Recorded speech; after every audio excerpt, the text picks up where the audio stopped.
देश के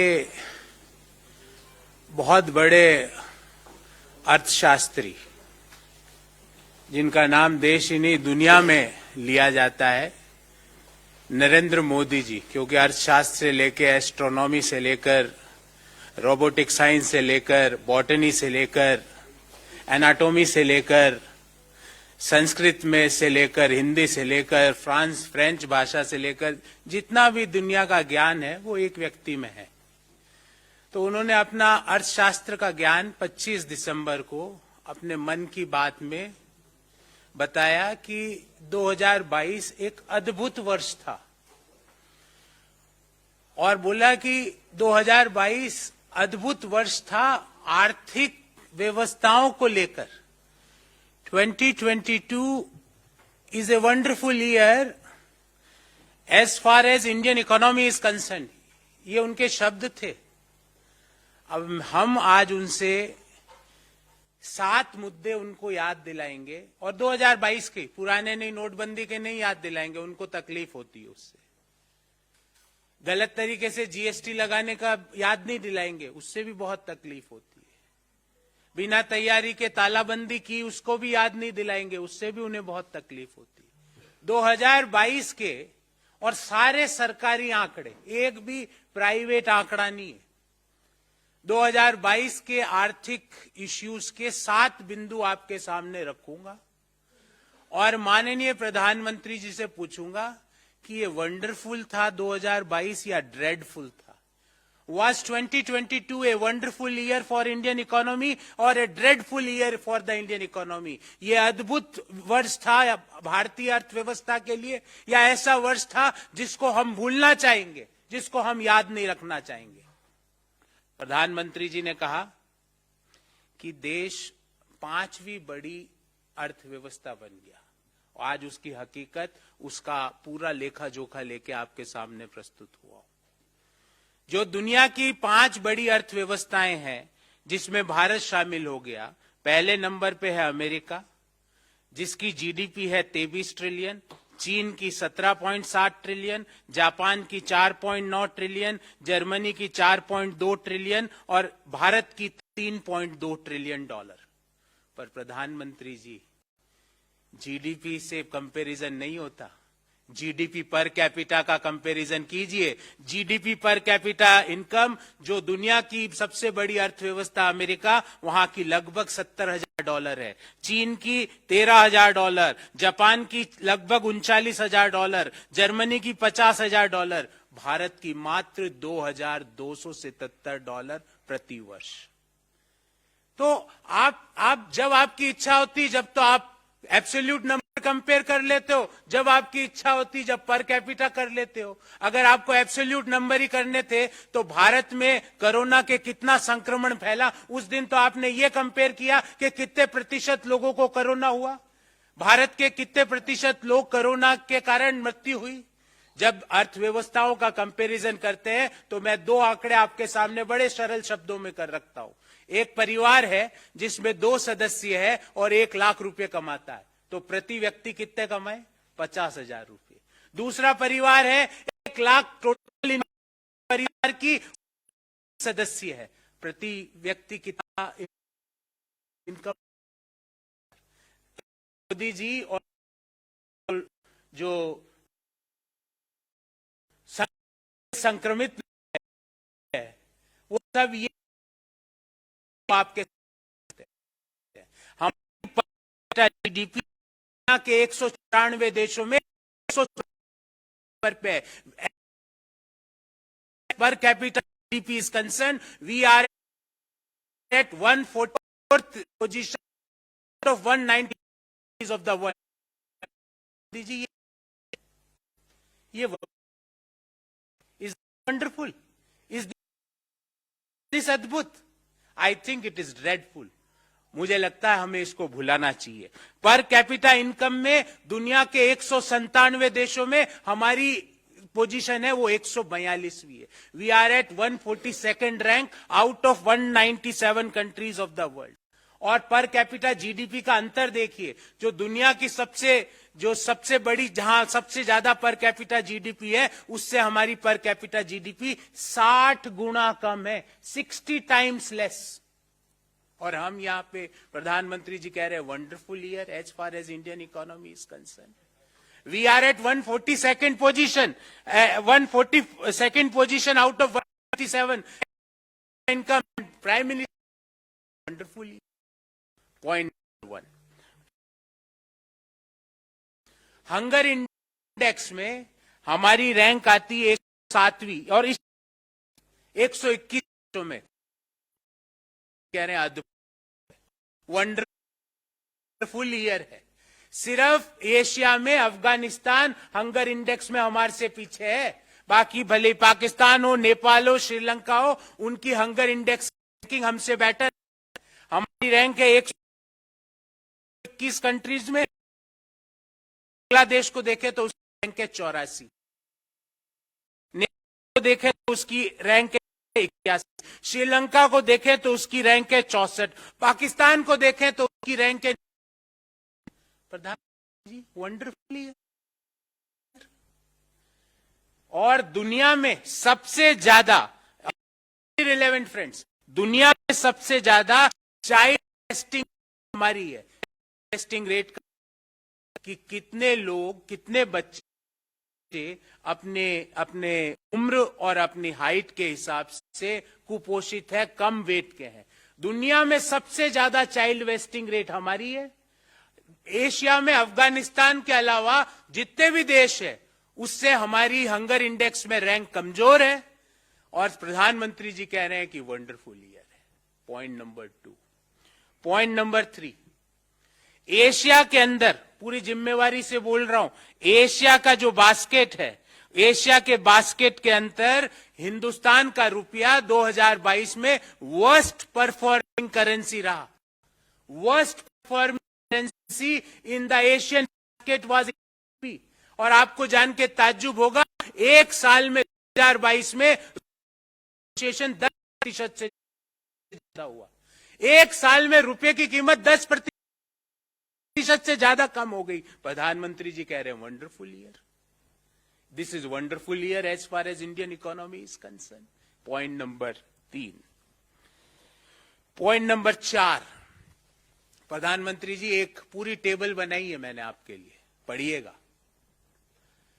जो दुनिया की रेटिंग एजेंसीज है और reserve bank of India, state bank of India है, उन्होंने भारतीय अर्थव्यवस्था का, जब मौजूदा वित्तीय वर्ष 2022-23 चालू हुआ था, उस समय जीडीपी का क्या फोरकास्ट किया था और आज क्या फोरकास्ट किया है, क्या रिवाइज किया है। मैं उसका एक टेबल लेके आया हूं, आपके सामने वो टेबल रखूंगा।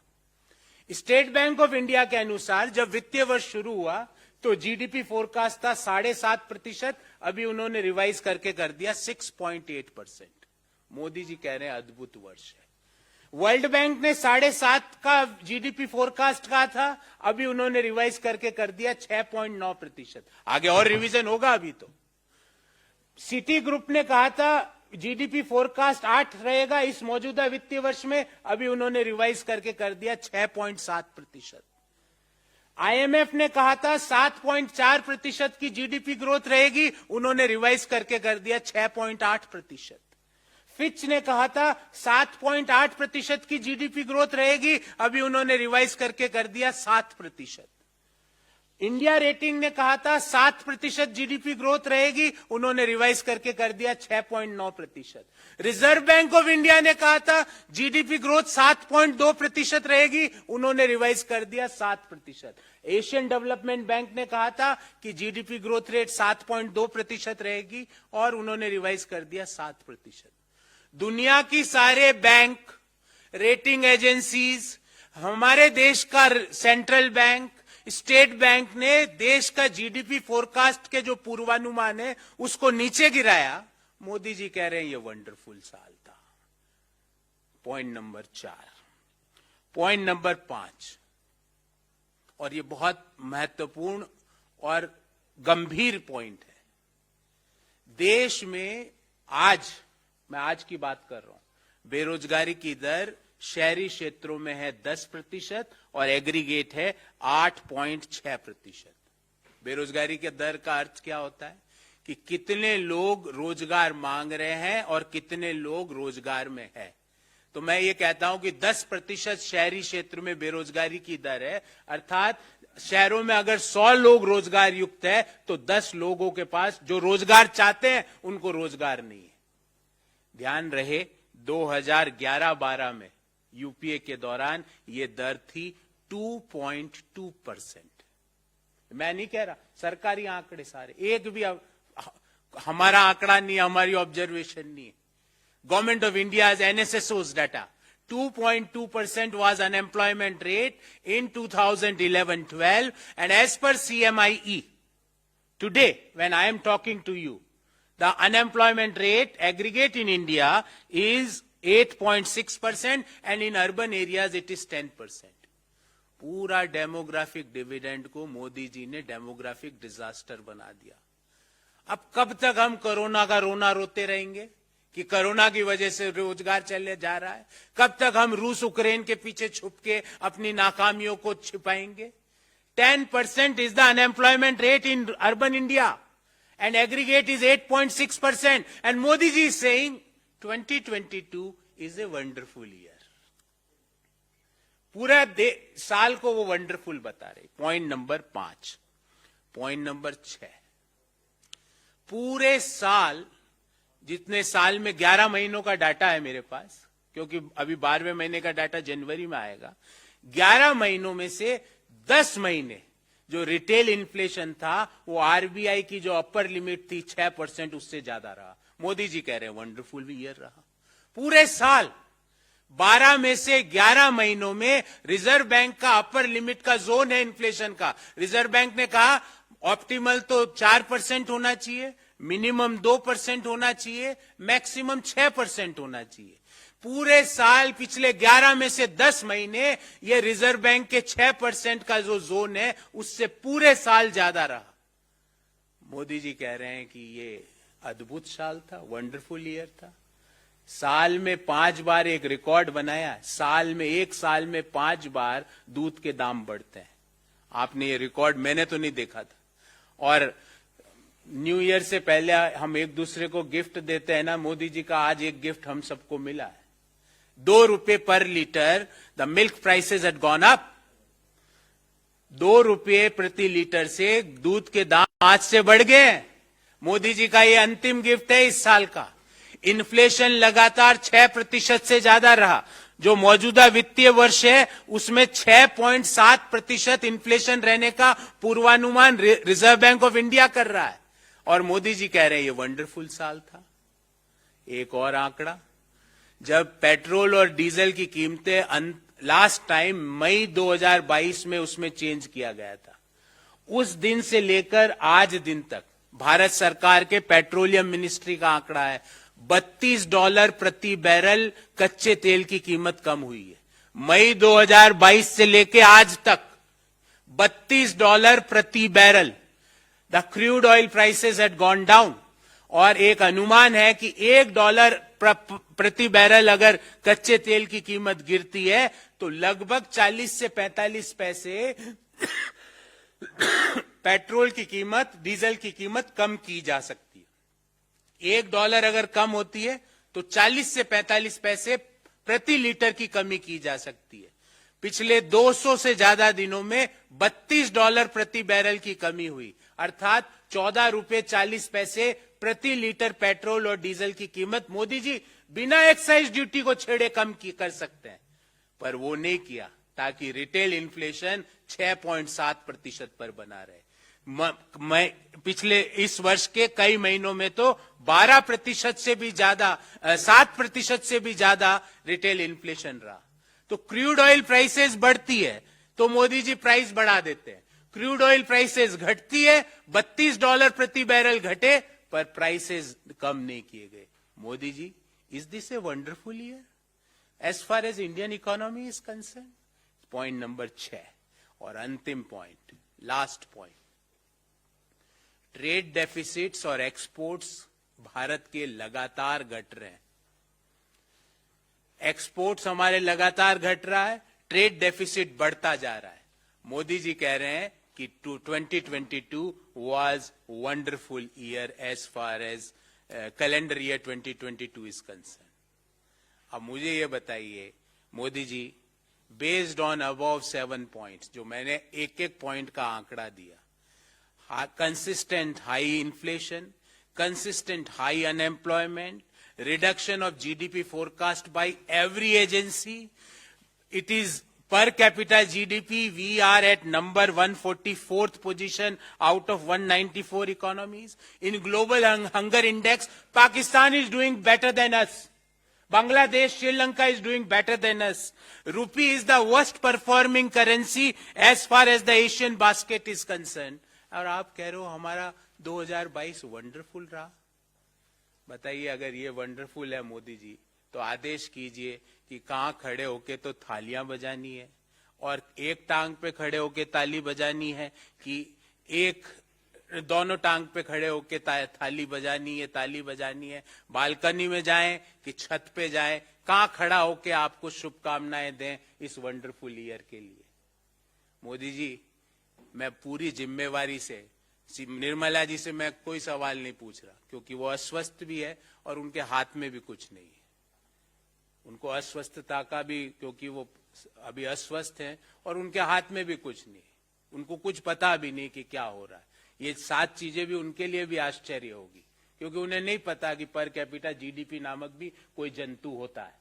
उनको नहीं पता कि महंगाई भी कोई चीज होती है। उनको नहीं पता कि हंगर इंडेक्स भी कोई चीज होती है। उनको नहीं पता कि रुपया वर्स्ट परफॉर्मिंग एशियन बास्केट की करेंसी रही 2022 में। उनको नहीं पता कि देश में व्यापक बेरोजगारी है। उनको नहीं पता कि दुनिया की सारी एजेंसीज भारत के जीडीपी फोरकास्ट को घटा रही। मैं मानता हूं उनको नहीं पता, पर मोदी जी, आप तो ब्रह्मा जी के बराबर आपका ज्ञान है। आपको सभी विषयों का, सभी वस्तुओं का आपको अद्भुत ज्ञान है। आप तो ये समझ ही रहे होंगे। अब ये 7 बिंदुओं को लेके मोदी जी, आपको लगता है इज 2022 ए वंडरफुल ईयर और ए ड्रेडफुल ईयर? हमें लगता है, हिंदुस्तान के लोगों को लगता है, हमें लगता है कि it is not wonderful, it is a dreadful year. तो friends, before I take questions from you, I will brief you in English, and thereafter we will open the floor for Q&A. 2022 is not a wonderful but a dreadful year for the Indian economy. And I will give you 7 points on that. Point number 1, it is per capita GDP, not GDP, which is more relevant. Modi ji, you and your sympathizers are saying that India had become 5th largest economy. But the truth is that as far as per capita GDP is concerned, India's position is 144th out of 194 economies. As far as per capita income is concerned, as per IMF, our rank is 142nd out of 197 countries. Modi ji, why you are trying to befool us? We know that a family of 2 earning rupees 2 lakh and a family of 10 earning rupees 2 lakh, which family is more prosperous? Everybody understands. Don't try to misguide us. Point number 1. Point number 2, in global hunger index, India's rank is 107 out of 121 countries in 2022. Our child wasting rate is 19.3, which is highest in the world. In Asia, Afghanistan with a rank of 109 is the only country behind us. Neighboring countries like Pakistan ranked 99, Bangladesh ranked 84, Nepal ranked 81, Sri Lanka ranked 64. All these countries have done better than us as far as global hunger index is concerned. And you are saying that 2022 is a wonderful year? Point number 3. The rupee is the worst performing currency amongst the Asian basket. In 2022, it turned out to be the worst year for the Indian rupee. The rupee depreciated more than 10% in 2022 and is right now near to 83 rupees a dollar. But still Prime Minister is saying that 2022 is a wonderful year. Point number 4. Reduction in GDP forecast of current financial year. Whether it is SBI, World Bank, Citigroup, IMF, Fitch, India Ratings, ADB, Reserve Bank of India, all had downgraded their growth forecast for the current financial year. And I will give you few data. At the start of this financial year, State Bank projected the growth rate as 7.5%. Right now they had revised it to 6.8%. At the beginning of this financial year, the Citigroup had projected the growth rate at 8%. Right now they had revised it to 6.7%. At the beginning of the financial year, Fitch Rating had forecasted growth rate of 7.8%. Right now they had revised to 7%. I am giving you the table. No rating agency had moved the growth rate forecast in the upward side. All had downgraded the growth rate forecast of our country. Still Prime Minister is saying 2022 is a wonderful year. Point number 5. Consistent high unemployment. As per CMI unemployment rate, as on December 26, 2022, the unemployment rate in our country is 8.6% and in urban areas it is 10%. In 2011-12, it was 2.2%. Modi government's policy had changed our demographic dividend to demographic disaster. Still Prime Minister is saying 2022 is a wonderful year as far as Indian economy is concerned. Point number 6. Consistent high retail inflation. Retail inflation remained above RBI's tolerance band of 2 to 6% throughout 10 out of last 11 months. RBI's inflation forecast for the current financial year is 6.7%. When milk prices itself is increased 5 times in a year, in the year 2022, and from today only it was increased by rupees 2 per litre by Mother Dairy, it is bound to happen. In the last 200 plus days, crude oil prices were reduced by $32 a barrel, and no benefit was passed to the final consumer. Then consistent high retail inflation is no surprise for us. Point number 7. Low growth in export and high trade deficits. There is a consistent low growth in export throughout the year, and as a result, we had a high trade deficit. Modi ji, based on all above 7 points, is the year 2022 a wonderful or dreadful? Please guide us. Please advise us. Are we supposed to say thank you, Modi ji, for this? Please let us know. Are we going to beat the thalis and say, are we going to clap for you? Are we going to light a candle for this eventful or dreadful year as far as Indian economy is concerned? Please guide us, Modi ji. So this is about I can say a summarization of Indian economy as far as the year 2022 was concerned. And I had made very simple 7 points and raised a very simple 7 questions out of these 7 points to the Modi government. So friends, I am open for Q&A. If you have any, I will try to answer.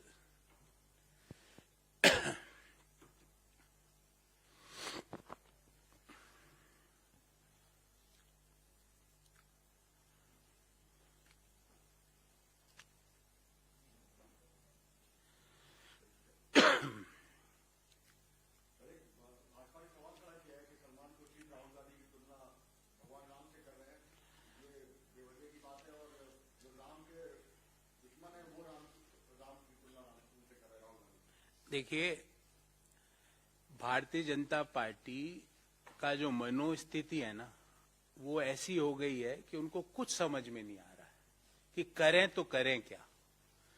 उन्होंने कई प्रयास किए, हर प्रयास में देश के लोगों ने उनको मुंह तोड़ जवाब दिया। जितना उन्होंने गलत प्रयास किए, उतने ही अधिक लोग जुड़ते गए। हम तो ये यात्रा लोगों को जोड़ने के लिए कर रहे हैं, लोगों के मन से नफरत मिटाने के लिए कर रहे हैं, लोगों के मन से ईर्ष्या घृणा मिटाने के लिए कर रहे हैं, भारत को जोड़ने के लिए कर रहे हैं। और बार बार मैंने आग्रह किया, मोदी जी अभी भी यात्रा खत्म नहीं हुई है, आइए आप तिरंगा हाथ में लीजिए, राहुल गांधी जी के नेतृत्व में चलिए। 3 घंटे, ज्यादा नहीं, 3 घंटे। ज्यादा नहीं होगा आपसे। पैर में छाले पड़ेंगे, सर्दी जुकाम का भी डर रहेगा। हम नहीं चाहते देश के प्रधानमंत्री को कोई तकलीफ हो। 3 घंटे चलिए, तिरंगा थामना पड़ेगा मोदी जी, ये एक प्री कंडीशन है। तिरंगा थाम के चलिए, आपके मन से सब ये जो गलत विकार है ना, ये सब निकल जाएंगे जब तिरंगा हाथ में होगा। और जब समस्त लोग जोड़ने की बात करेंगे, कोई तोड़ने की बात नहीं करेगा, आपके मन से विकार मिट जाएंगे। आपके साथ में आपके कैबिनेट के सहयोगियों को भी लाइए, उनको 3 घंटे मत चलाइए। अमित शाह साहब को 15 मिनट, क्योंकि उससे ज्यादा नहीं पॉसिबल है, पर 15 मिनट में उनको फायदा मिलेगा, उनको फायदा मिलेगा। अमित शाह साहब, स्मृति दीदी को 5 मिनट फायदा मिलेगा। चलिए राहुल गांधी जी के नेतृत्व में 5 मिनट दीदी चलिए। आपके मन से जो ये घृणा है, ये उठ पटांग के आप ट्वीट करते हो, सब बंद कर दोगे, मुझे पता है, क्योंकि ये जोड़ने की बात है। जब लोग वहां पे जोड़ने की बात करेगा, जब सब लोग वहां पे तिरंगा लेके चल रहे होंगे, जब चारों तरफ भारत माता की जय के उद्घोषण होंगे, हिंदुस्तान जिंदाबाद के नारे लगेंगे, आप ये सब जो शर्ट, पैंट, जूते, कपड़े, कंटेनर, इन सब से आप ऊपर आ जाओगे और फिर इसकी बात करोगे कि महंगाई कैसे कम की जाए, रोजगार कैसे उपलब्ध कराया जाए, देश की अर्थव्यवस्था को सुदृढ़ कैसे बनाया जाए, झूठ कैसे खत्म किया जाए, इकोनॉमी से भी और वार्तालाप में भी। तो चलिए, और हम तो आपको कहेंगे मोदी जी, आपने हमारे लोगों का तो अपमान किया, कोई बात नहीं, क्योंकि हम तो जोड़ने की बात कर रहे हैं। उस अपमान के बाद भी हम कह रहे हैं हमारे नेतृत्व में चलिए। राहुल गांधी जी आधी बाह का शर्ट पहन के आगे चलेंगे, मोदी जी आप पूरा स्वेटर पहनना, हम कोई आपको कंपेयर नहीं करेंगे। मैं आपसे वादा करता हूं, कांग्रेस का कोई आदमी ट्वीट नहीं करेगा आपकी फोटो। आप पूरा स्वेटर मफलर डाल के चलिए, 3 घंटे चलिए मोदी जी, सब विकार खत्म हो जाएंगे तिरंगा हाथ में लेके। ये भारत जोड़ो यात्रा का प्रभाव है। कभी बोलते हैं वहां क्यों गए, वहां क्यों नहीं गए। मैं तो बोलता हूं अटल जी की समाधि पे भी गए। मोदी जी आपने तो उनकी नीतियों का, नेतृत्व का, उनके व्यक्तित्व का अपमान किया 8 साल तक। पिछले 8 साल में जब आप हमेशा बोलते थे 70 साल में कुछ नहीं हुआ, तो वे वाजपेयी जी भी थे उस 70 साल में, रोज अपमान करते थे उनका। हमने तो आपके जो आपने दोष किया उसकी क्षमा मांगने हमारे लीडर गए अटल जी की समाधि पे कि अटल जी हम मोदी जी की तरफ से क्षमा मांगते हैं, क्योंकि रोज मोदी जी ने आपका अपमान किया, आपकी नीतियों का अपमान किया, आपके नेतृत्व का अपमान किया, आपकी सोच का अपमान किया। और कारण क्या था अपमान करने का? क्योंकि अटल जी ने कहा था मोदी जी को अहमदाबाद में राजधर्म निभाओ, राजधर्म। तो वो ठेस है मोदी जी, ये ठेस वेस सब खत्म हो जाएगी। घृणा, नफरत, द्वेष, एक दूसरे को नीचा दिखाना, ये सब खत्म हो जाएगा। 3 घंटे चलिए, आप कहेंगे जहां पे आपकी व्यवस्था की जाएगी, आपके लिए आपसे कोई सवाल नहीं पूछे जाएंगे। और मैं इंश्योर करता हूं कांग्रेस पार्टी की ओर से आपको उचित सम्मान मिलेगा। तिरंगा उठा के राहुल गांधी जी के नेतृत्व में चलिए। और जितने कैबिनेट के 2-3 लोग तो मैंने बताए, बाकी जो लोग भी ज्वाइन करना चाहे, कोई हमें उससे कोई प्रॉब्लम नहीं। सर एक और सवाल किया है कि राहुल गांधी अटल जी की समाधि पर रुक गए, लेकिन अपने ही पार्टी के जो पूर्व प्रधानमंत्री नरसिम्हा राव थे उनको बाईपास करके इंदिरा गांधी की मूर्ति पर उठाया, उनको बुला लिया। और नरसिम्हा राव के पोते ने भी आरोप लगाया जो कि भाजपा। देखिए मैंने कहा ना, समस्या उनको समझ ही नहीं आ रहा कि करें तो करें क्या। कभी वहां जूते क्यों पहने, वो इतने रुपए के जूते क्यों पहने, सर्दी क्यों नहीं लगती है तुमको, सफेद टी शर्ट क्यों पहना, कंटेनर में कैसे रहते हो, खाना क्या खाते हो, 32 किलोमीटर रोज कैसे चल लेते हो, सारे सवाल उठाए ना।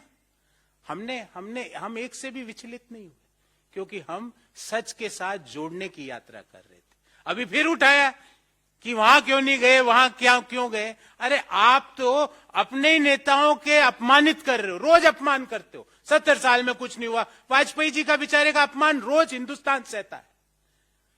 जब मोदी जी बोलते हैं कि 70 साल में कुछ नहीं हुआ, 7 साल तो वाजपेयी जी के थे। इसका मतलब वाजपेयी जी और आडवाणी जी कुछ नहीं कर रहे थे। ये मोदी जी रोज कहते हैं। अब हम वाजपेयी जी के लिए, वाजपेयी जी के सामने उनके दोषों के लिए क्षमा मांगने गए, तो अब कह रहे वहां क्यों नहीं गए? अरे वहां भी चले जाएंगे मोदी जी, आप आइए यात्रा में, आपको लेके चलेंगे, वहां जाके आपको भी लेके चलेंगे। हम कोई आपको ये थोड़ी मानते हैं कि आप दुश्मन हो, हमारे मन में है ही नहीं वो बात। हम तो मोदी जी बार बार आपको ये भी कहते हैं, हम आपके साथ खड़े हैं, चीन को मुंह तोड़ जवाब दीजिए, नाम लेके ललकारे, हम आपके साथ खड़े हैं मोदी जी, आप देश को कॉन्फिडेंस में लीजिए, हम तो आपके साथ खड़े हैं, पूरा देश आपके साथ खड़ा है। पर आपको पता नहीं क्या डर लगता है। ये डर भी मिटेगा भारत जोड़ो यात्रा में। जब आपको पीछे 2-2, 4-4, 5-5 लाख लोग पीछे चलते हुए दिखेंगे ना मोदी जी, तो फिर आपको लगेगा हिंदुस्तान आपके साथ चल रहा है। तो आपको ये जो चीन का नाम लेने से जो भय है ना, वो भी मिट जाएगा। भय, नफरत, घृणा, द्वेष, ये सब खत्म होते हैं। 3 घंटे यात्रा में चलिए, यात्रियों के साथ भोजन करिए, आपके लिए भोजन की व्यवस्था करेंगे और उसके बाद आप यहां आ जाइए। पर कंडीशन एक है मोदी जी, तिरंगा तो हाथ में लेना पड़ेगा, उसका अपमान हम नहीं सहेंगे। आप कोई दूसरे झंडे ले आओ, नो, तिरंगा लेके राहुल जी के नेतृत्व में चलना पड़ेगा।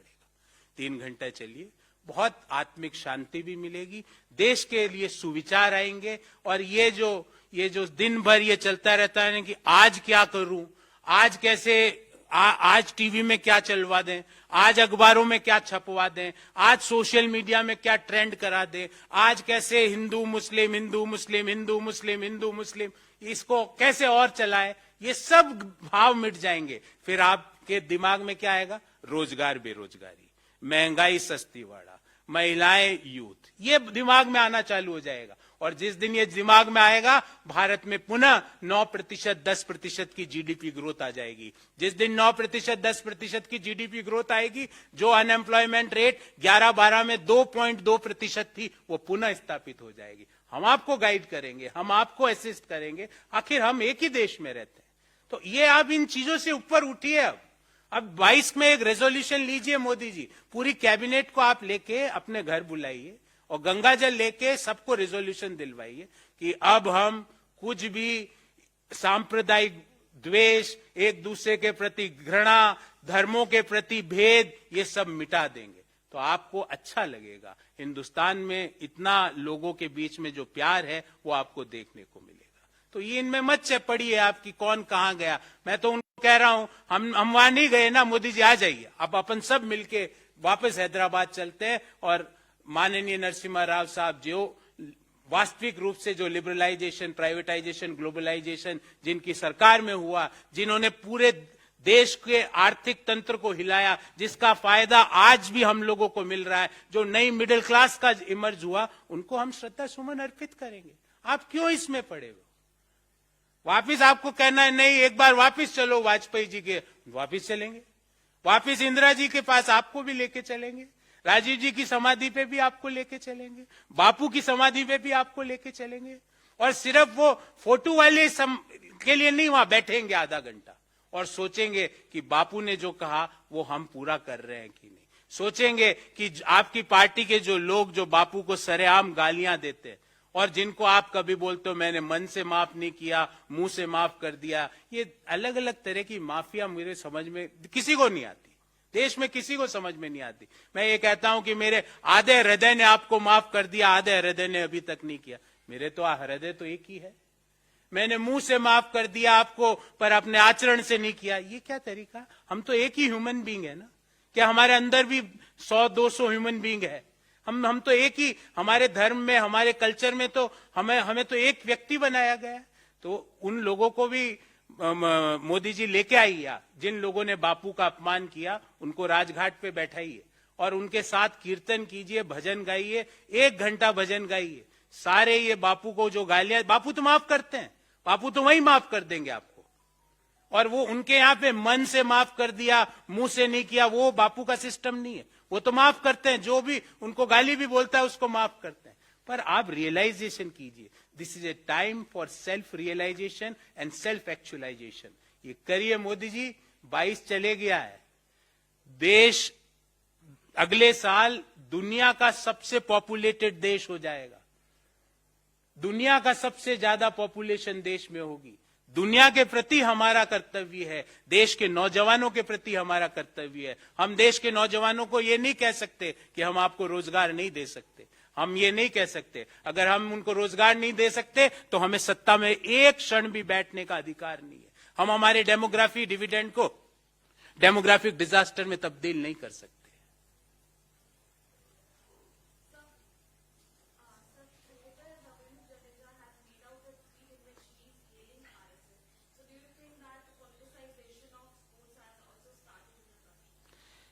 उनकी पत्नी चुनाव लड़ी, उनकी पत्नी मेरी को जितना मेरे को ज्ञान है चुनाव जीती भी। अब वो क्या कहते हैं, क्यों कहते हैं, उसको कोई महत्व नहीं रह जाता। उन्होंने खुल के अपनी पत्नी के लिए प्रचार भी किया, उन्होंने कई बातें कही। तो अब उनके बारे में अब कोई टीका टिप्पणी हम नहीं करना चाहते। वो क्रिकेटर है, क्रिकेट खेले। अब वो उन्होंने अपने आप को भारतीय जनता पार्टी का समर्पित सिपाही बता दिया, कोई बात नहीं, बता दिया। तो हमारे मन में यही तो अंतर है। हम कोई गाली थोड़ी कि अब जडेजा को बॉयकॉट करो, नहीं। क्यों करो भाई, क्यों करो? यही तो अंतर है हमारे और उनकी सोच में।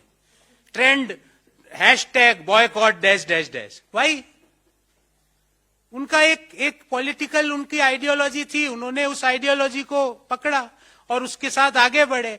अब वो कुछ भी बोल रहे हैं, उनका कोई महत्व नहीं रह जाता, क्योंकि उन्होंने अपने आप को उस आइडियोलॉजी का एक समर्पित सिपाही घोषित कर दिया। तो इस पे मैं कोई टिप्पणी नहीं करना चाहूंगा, क्योंकि अब मैं उनको भारतीय जनता पार्टी का एक कार्यकर्ता मानता हूं, जिसको क्रिकेट खेलना भी आता है। बस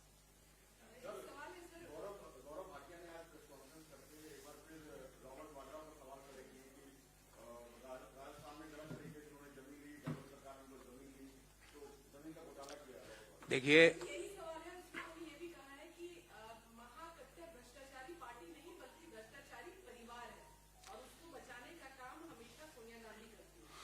देखिए जिन सज्जन ने जो बात कही उनके बारे में मैं विस्तार से बोलूंगा तो आधा पौन घंटा लग जाएगा। पर जहां तक रॉबर्ट वाड्रा और जो उन्होंने आरोप लगाए उसके बारे में एक विस्तृत प्रेस वार्ता आज सुरजेवाला जी और पवन खेड़ा जी करेंगे। उसमें एक बिंदु का 4 बजे सिलसिलेवार जवाब देंगे। पर उनका 8 साल में बस सवाल एक छोटा सा है, उस मैं वहीं पे खत्म कर दूंगा, क्योंकि विस्तृत प्रेस वार्ता में एक बिंदु का उत्तर दिया जाएगा। 8 साल में आपने क्या पाया, एक बार देश को ये बता दीजिए। बार बार कभी बोलते हैं वहां पे ये हो गया, लंदन में ये हो गया। एक बार इन्होंने मेरे से जो सज्जन है उन्होंने बोला कि 8 वहां पे मकान है। मैंने बोला एड्रेस बताओ, पूछा था मैंने एक बार, बताओ एड्रेस, चुप। यही तो मैं इन जो ये सज्जन है जो समाजवादी पार्टी से अभी यहां आए हैं, इनसे मैं कहता हूं इनको भी जरूरत है, क्योंकि ये गाली गलौज बहुत बोलते हैं। ये गाली गलौज, डिबेट में बोलना, अपशब्द बोलना, ये सब मिट जाते हैं जब आप 3 घंटे यात्रा में चलते हो। ये बहुत प्रॉब्लम्स का, बहुत डिप्रेशन की प्रॉब्लम्स है, फ्रस्ट्रेशन की प्रॉब्लम्स है, ये सब मिट जाती है। चलो तो सही, और विस्तृत प्रेस वार्ता हम करेंगे। पर सवाल एक ही है कि 8 साल में आपने क्या जांच करी, उस जांच में क्या पोजीशन है। 8 साल पहले कहां थे, आज कहां है? आप पाएंगे कि वहीं के वहीं खड़े हैं। Just politicising the matter doesn't give any answer to the issue.